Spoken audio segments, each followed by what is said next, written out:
तो जो शरणागति की अवस्था होती है, मान लीजिए कोई साधना कर रहा है, मन के द्वारा भगवान में शरण में जाने के लिए साधना कर रहा है, अनुकूल चिंतन कर रहा है, तो जब वो डेवलप हो जाता है, उसकी शरणागति बिल्कुल अंतिम अवस्था में पहुंच जाता है, तो ठीक वैसा ही होता है वो जैसे तुरंत का पैदा हुआ बच्चा। तुरंत का पैदा हुआ बच्चा कुछ नहीं करता है ना, तो उसके निमित्त उसकी माँ का सब कुछ करती है।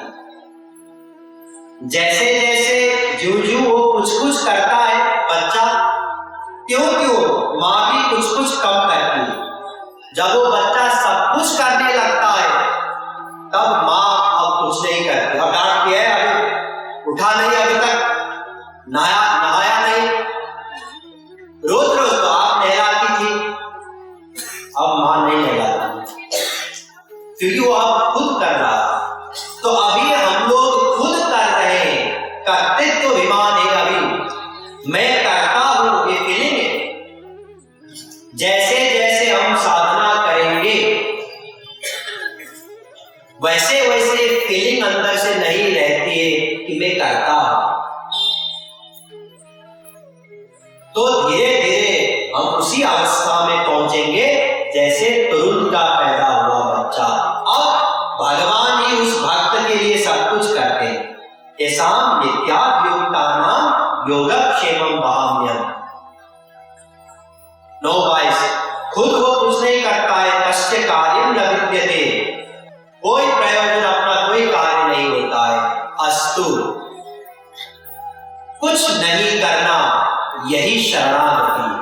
जैसे तुरंत का पैदा हुआ बच्चा कुछ नहीं करता है, अभी हम कर रहे हैं, अच्छे कर्म कर रहे हैं या बुरे कर्म कर रहे हैं या दोनों के मिश्रित कर्म कर रहे हैं। जब हम ना तो अच्छे कर्म करेंगे ना तो बुरे कर्म करेंगे, मतलब मन भगवान में लगाए रहेंगे, शरीर से कर्म करेंगे, ऐसी बात नहीं है कि जो भक्ति साधना करते वो संसार में कुछ नहीं करते। अरे वो तो संसार में बहुत कुछ करते, साधारण व्यक्ति से भी और अच्छे ढंग से करते हैं संसार में कर्म, और इफिशिएंटली करते हैं। क्यों? क्योंकि उनकी कहीं आसक्ति होती नहीं। जो अंदर से, ये सब अंदर की बातें बता रहा हूं मैं, अंदर से वो कुछ नहीं करता क्योंकि उनकी कहीं भी आसक्ति नहीं रहती। तो फिर वो क्या बनेगा? फिर निर्बल होगा। जब कोई शरणागत अवस्था में पहुंचेगा तो एक तो वो भोला बालक जैसा बनेगा और दूसरा एकदम निर्बल हो जाएगा। निर्बल बनना यही शरणागति। जैसे आप लोगों ने सुना होगा, दो प्रसंग का भी सुनाते हैं समझने के लिए। एक तो गजराज जी का प्रसंग। गजराज जी जब सरोवर में गए थे तो एक गोही ने उनको अटैक किया और उनका पैर वो उसके मुंह में, क्या कहते हैं उसको, मुंह में ले लिया। तो उसमें युद्ध हुआ, गजराज जी का भी और वो गोही का। और इधर गजराज जी निरंतर पुकार कर रहे हैं भगवान का, हे प्रभु बचा लो। और इधर युद्ध भी कर रहे हैं, परिश्रम भी कर रहे हैं कि मैं बचा लूंगा तुम।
जब तक गजराज जी खुद बचा रहे थे और भगवान का भी नाम ले रहे थे, तब तक वो शरण में नहीं थे। तो भगवान कुछ नहीं कर सके, क्योंकि वो तो बंधे हुए नियम पर। जब वो शरणागत हो गए, निर्बल हो गए, तब भगवान ने कृपा की, राम भी बोलना नहीं पड़ा, आधा नाम में ही काम बन गया। उसी प्रकार द्रौपदी का प्रसंग भी आपने सुना होगा। जुआ में जब पांडव युधिष्ठिर जी महाराज सब कुछ हार जाते हैं, फिर द्रौपदी को भी दांव में लगाते हैं, वो भी हारते हैं द्रौपदी को भी। तो दुर्योधन द्रौपदी को बुलाता है और दुशासन के माध्यम से भरी सभा में निर्वस्त्र कराने की कोशिश करता है। अब दुशासन जब निर्वस्त्र कराने के लिए उन्होंने कोशिश किया, प्रयत्न किया, तो सबसे पहले द्रौपदी अपने पतियों की ओर देख रही थी।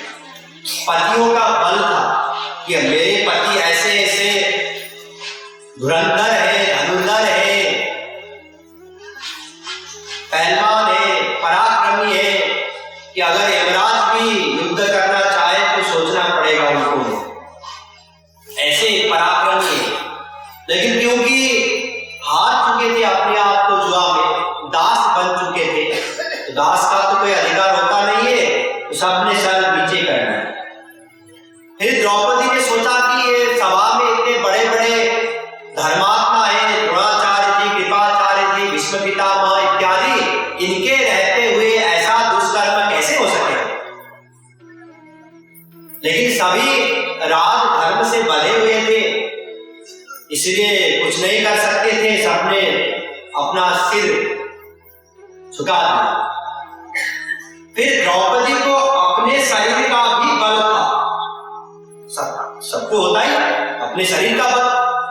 तो उन्होंने साड़ी को अपने दांतों के बीच में रख करके कोशिश किया अपना रक्षा करने के लिए स्वयं। अब दुशासन का बल, जैसे ही साड़ी खोलने के लिए झटका दिया तो सरक गया साड़ी उनके दांतों से। अब द्रौपदी ने निश्चय कर लिया कि अब मैं भी अपना रक्षा नहीं कर सकती। तो पुकारा गोविंद द्वारका वासिन कृष्ण गोपी जन प्रिय, तुरंत अंबरा उतार। देखिए द्रौपदी पहले से ही बुला रही थी श्री कृष्ण, पुकार कर रही थी, हे प्रभु रक्षा कीजिए, रक्षा कीजिए, रक्षा कीजिए। लेकिन साथ में दूसरों का भी बल था, आखिरी में अपना ही भी बल था।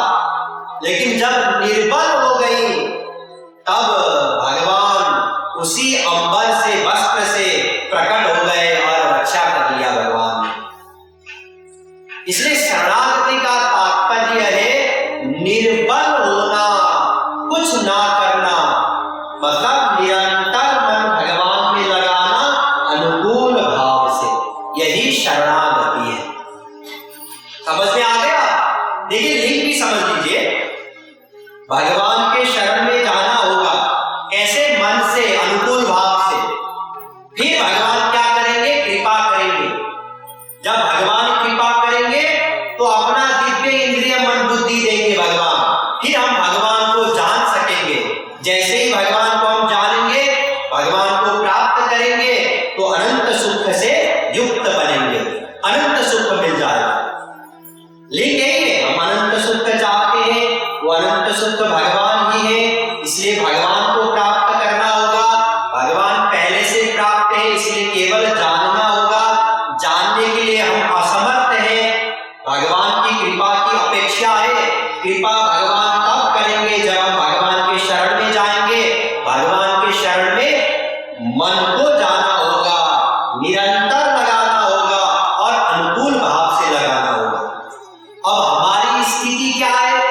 हम तो अभी कोशिश करने पर भी, अगर 1 घंटा कोशिश करते हैं भगवान में मन लगाने के लिए, तो मुश्किल से 1 मिनट या 2 मिनट 5 मिनट लगा पाएंगे। ऐसा है ना हमारा मन, अभी चंचल है मन,